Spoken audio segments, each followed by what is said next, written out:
Ring the alarm, that's the sound of Daniela. And ring the alarm, that's the sound of Daniela. And breakfast with Bob. Macho Man! We are live at Huggles on the Rocks. Day 3 of Breakfast with Bob. We are brought to you by EAS, Myoplex, Hoka, One, Polar, Velo Fix, Normatec, Four Seasons, Hualalai, and MEO Power Breather.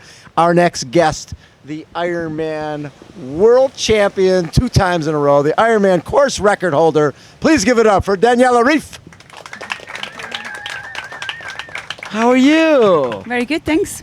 We get to chat in these beautiful places all the time. I like it. Yeah, we're very lucky. We're very lucky. We can go to places which are just spectacular, and yeah, we should be grateful, yeah. And you've been training for this last part over in Maui, and you enjoyed that.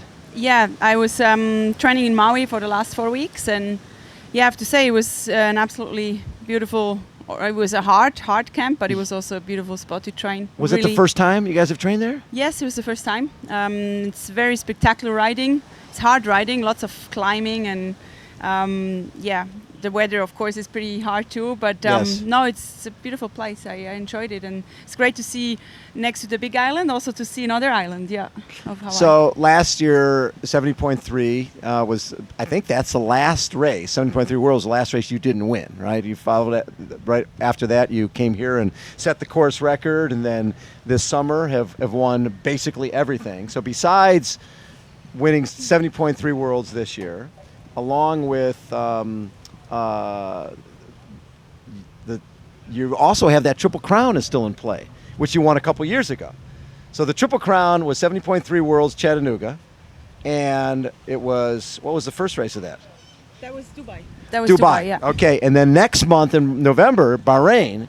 So if you win that, you get $1 million.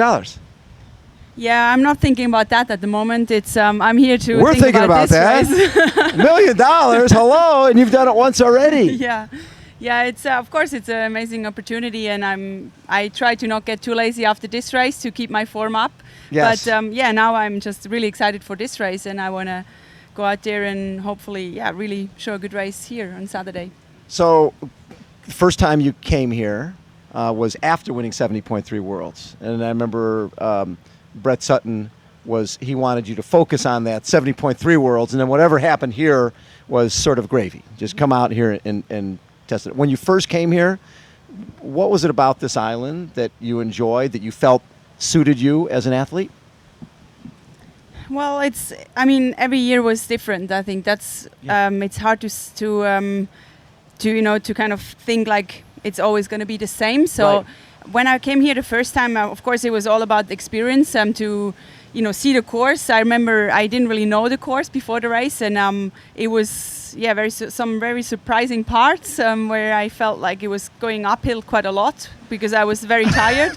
And and then coming here the second time was, of course, it felt easier because you know what to expect. And You knew the course. I knew the course, but also I knew I really wanted to win because the first year it was so close, and I found it. Yeah, the second year where I won for the first time was the hardest. It was the most pressure. Like I felt the most. You pressure. felt pressure for the first win because you came so close the year before. Well, not from outside. I just from inside. I gave my best in 2014, and then I was coming back here 2015, and I said, okay, I really, really want to get this win, and I knew I was ready, but you still have to show it, when you never know, right? Exactly, and that's why the first win, it felt such like a big relief, and also, of course, a huge achievement. And this race definitely is a race where you need strength, and I think that's, to your question, is probably one of why I like this race, because you really need to be strong all day. And the first year I wasn't strong enough, and then the second year I worked on it and I was strong enough. And then last year, like you said, you felt pressure that first time. Once you've won it, sometimes the pressure, people can either say to themselves, I won it once, I have to win it again, or I won it once, I can relax a little bit. For you, what was it? Yeah, the second year it was more the pressure from outside saying, okay, can she do it again? Can she prove? And of course, I wanted to prove it that I can win it again. But I felt it. Yeah, it was. I could enjoy it more than the first two. Every time when I came back to this island, I felt more at home because I have so many memories from here, very good memories from the race, but also from the days after and before the race. And the second year was when I had the second win, it was very special. I could enjoy it maybe even a bit more because I just soaked it in more and tried to enjoy it more. And did you know that you were on record pace? Did you have a sense of that at all? No, I didn't. I always just try to go by feel. I mean, you can't really, even if you want, you can't really go faster than you can. You can just push as hard as you can. But if your watch says you're not going fast enough, it's not going to help you. So I had a fantastic race last year. Really everything came together really well, and I could push this bike and actually jump off the bike for the first time, not feeling totally dead. Which helps for running a marathon. So especially when you're running a 2:56 marathon off the bike. Yeah. So it doesn't happen very often. Most people get to that finish line and that's basically all the energy they have. You were one of those people. You came through to finish, and it was almost like there wasn't enough of a finish shoot.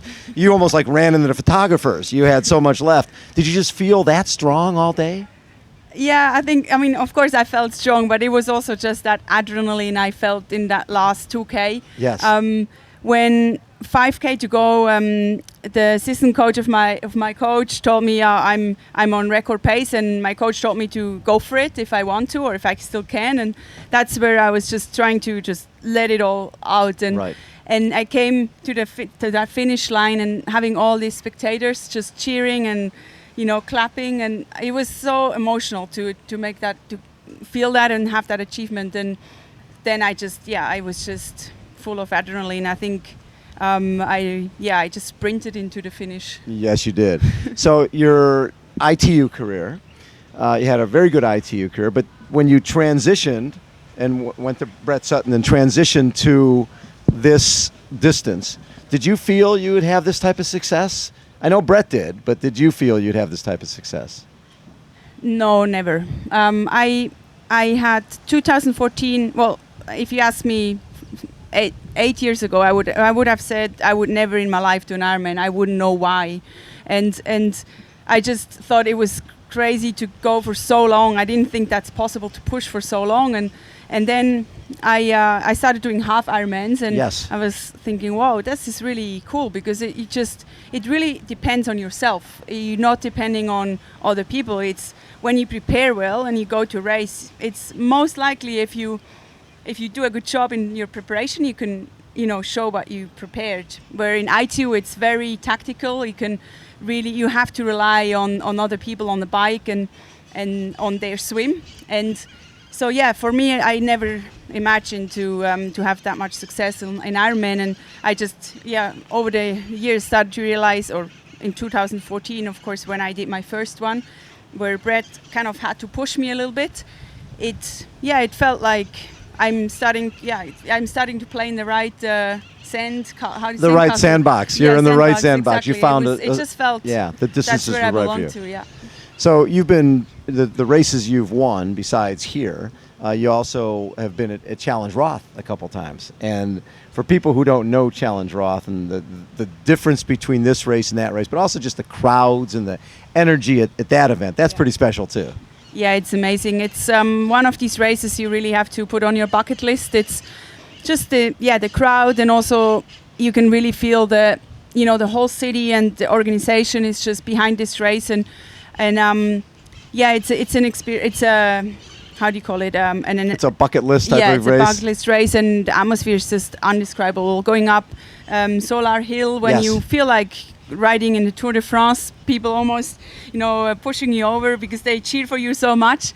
It's a bit scary in the first time when you get up there, but it's also very motivating. So Brett Sutton has been your coach for how long now? Brett Sutton's been my coach since end of 2013. So I started with him, 2014 was the first year, and that's where I kind of.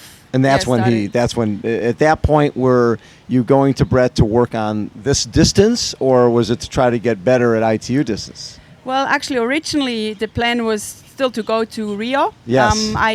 I went to Brett after training myself in 2000, like end of 2012, 2013. I did a few half Ironmans and I did okay.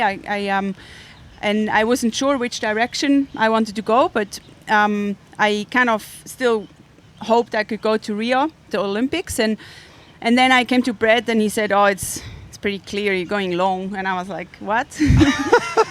That's Brett. Yeah. And for him it was never a doubt. Like he just said, "Look, you belong, you're strong, and you need to do long." And he was right. I feel it's not like I train harder now than I did in my ITU years. I trained very hard there too, and I just feel like I can get more out of it. I can really, in the race, I can really show my strength. Yes. Where in ITU it was, I was running okay. I was running maybe 33 or 34 minutes on 10Ks, but that's not enough, Right. They're running 32. So. Well, and also you're so strong on the bike sort of gets a little neutered, can't ride as hard in those ITU races. It's more strategy. Yeah, I like to push the bike, and in ITU I had some really awesome races too. I remember in Hamburg, in the World Cup, I was having a breakaway with Lisa Norden and Emma Moffat, and that was, we had amazing races there too. It's been, for me, it's almost like two careers. It I had is. the ITU, some really amazing races, and I have lots of good memories from there, and also friends who I met through triathlon. Sure. And now this is another part of it, and I really enjoy that part too. Well, and you had Olympic experience. Yes, 2 times, yeah. How special was the Olympics for you? Yeah, Representing your country is a different thing. Yeah, it's very different. A World Championship is also representing your country, but yeah, the Olympics is just that, that these games, and everyone it's only every 4 years, of course, so it's much more intense. You get the chance only every 4th year, and yeah, you go there with the whole nation, like together with other sports. So you meet people, athletes through all, like from all over different sports. Yes. Which is it's a great experience, and then the race itself, it was also like I had one amazing race. I think I did more than I even was capable of. When you were 7th? Yeah, when I was 7th in Beijing, and then the second time was not so good. That was when I was a bit of struggling. And that's when Brett saw, when you went to Brett after that, that's when he saw that, you're in the wrong disciplines. Yeah, it was a year between where I just experimented a bit, and I did some half Ironmans and non-drafting races, and that's where I realized. I started with, like as a junior, I started with non-drafting races, just Olympic distance, yes. but shorter. And yeah, I started to realize I really like that. And, riding a TT bike is pretty awesome too. It is pretty awesome, huh? For this Saturday, you have an opportunity to win 3 in a row here, which it hasn't been done very often. Just a few legends who've done that. What would it mean to you to join that club? Chrissy Wellington, Paula Nibby-Fraser, and Natasha Bodnan. Yeah, it's a pretty special club. I don't think the invitation is that easy to get in that club, and I would definitely take it if I can. Of course, it's very special, and I have huge respect of these 3. They're legends, and I look up to them and what they achieved. And for me, it's not so much just about joining the club, it's just to show a great race. That's what I focus on, and I'm excited. I see it as another opportunity to just shine, hopefully. Yes. And I hope to shine on Saturday. I did all I can in my preparation, and now it's just a race day, which is always going to be a surprise, I guess, for everyone. So when you win something like the Ironman, you win it twice in a row, how has that changed your world back home in terms of people knowing you, in terms of traveling to places you never thought you were going to go to, award ceremonies you never thought you'd be at? How's your life changed since this Ironman journey? Yeah, there's definitely been lots of change. A few things are still exactly the same. I still live in my hometown, and I still like it there the most. And my friends, You're still the same friends. they're still the same friends. And but it's of course you also get to see new things and meet new people and having, I think one thing which I really appreciate is having so much. Like the sport being recognized in Switzerland is yes. I find it really nice. Like even with Nicola, and I think the triathlon is growing in Switzerland as well, and is more in the media, which is it's nice to, as an athlete, to see that people are interested. If no one cares, it's kind of a bit. Yeah, if you race and no one cares, it's hard. Who cares, right? Yes. So now it's nice to see that people care, and also, I mean, the feedback from social media, like from the fans, it's very inspiring and motivating. There's lots of people, always watching the races and cheering for me, and if something goes wrong, they're really supportive, and so that means a lot. Yeah. What race was it where you felt that, you know what, I could be the very best at this? Because obviously you'd had a long ITU career, you'd been 7th in the Olympics, but you had immediate success in the sport. Which event was it? And maybe it was one of those events that Brett sent you to that you didn't even think it made sense for you to go to. Yeah, there's definitely have been a few races where he sent me to, and I didn't think they make sense. Like the first Ironman, I didn't think that made much sense, but now I can see why he sent me there. Which one was that? That was Zurich 214. So yes. It was like a decision of, I think it was Tuesday, and he said, "Yeah, you're gonna race on Sunday." Wasn't like, there? Really? What am I gonna eat? I don't know. What am I gonna wear? I didn't even know what to wear. I think I wore like bike shorts and a little top, and then I changed for yes. my running gear. I had no idea. So basically, Tuesday of race week. And now, were you thinking you were going to do the Olympic distance? Because wasn't there an Olympic distance race that weekend too, or something like that? Yeah, that was. Well, we had a bit of an argument there, because I said, well, I want to do the 5150, and yes. that was on Saturday, and he said, no, you should do the Ironman. That was on Sunday, and then we came to agreement that we do both, and so we did both. So. Wait. Okay, wait a second. Let me make sure. So we're going to do 5150 and. Yeah. You end up doing both. So he won. I mean, basically, you had no say. Yeah, he often wins in these little talk. How do you say, disagreements? But yeah, it was a kind of a challenge. I thought it was of course it's a bit crazy, but I know why he did it. He wanted me to be happy, so I did the 5150, and then I saw the Ironman as I didn't have any pressure. I saw it as a training day. Long training day, right? Catered workout. See what's going to happen. And that's sometimes a good way to see at it, just to not put too much pressure on yourself, to just go out there and, like let your body do what you can, like right. You train for it. And at that point, I didn't know I was able to do an Ironman. I just kind of, swam along and started to ride, and then after 90k I was like, okay, now it's another one. I can start to maybe increase the pace a little bit, because I've done 90k, I've never done 180. Did you eat anything during that? Yeah, I had some crackers and what else, like walnuts. Yeah, I ate walnuts and crackers. It worked okay. I was fine. So I guess it's all about experimenting and not taking it too serious is also often a good. Did you win both races? Yes, I did. Yeah. Was anybody surprised about that? No, we're not surprised about that. I was very surprised. You were surprised. Yeah. So then, did he have you set up with another Ironman fairly soon after that? Yeah, that was kind of the turning point. That's, I guess, to your question, when you asked when did you think you can actually, be good at this. At that point, I still didn't think I was that good at it. I just thought, look, it's so long. I don't know, like, yeah, it is long. How can you push? Like, I mean, I did it and I was going well, but I didn't know how you ever gonna be able to push for that 9 hours. And then we did another one, and in like maybe a month later, and that's where I kind of got into it. I was like, so I really pushed that bike, and it was hard. Like, then my run wasn't that great, so it was another experiment, and that's where I didn't know if I should go to Kona or not, and I think that was the decision. Like, when we decided, okay, let's do Kona. I just made it with the points, and So it was all very. It happened very quickly. It was all coming very quickly, and then I raced Kona the same year and was fighting for the win and fighting with Frini. So that was, I think that was probably the craziest year I've ever had. Yeah, because you do your first Ironman the same weekend that you do the 5150, and then you do another Ironman, and next thing you know, you still had 70.3 worlds. Yes, that was in Mont Tremblant. Yeah. That was in between. Yeah, I was having a lot of races that then, like, I think I raced every 2 weeks. Yeah, so it was intense, but I guess it helped me also to increase confidence and to start believing in myself, because I saw I'm actually quite good at this, and that's where I was like, oh, maybe I should do that, you know.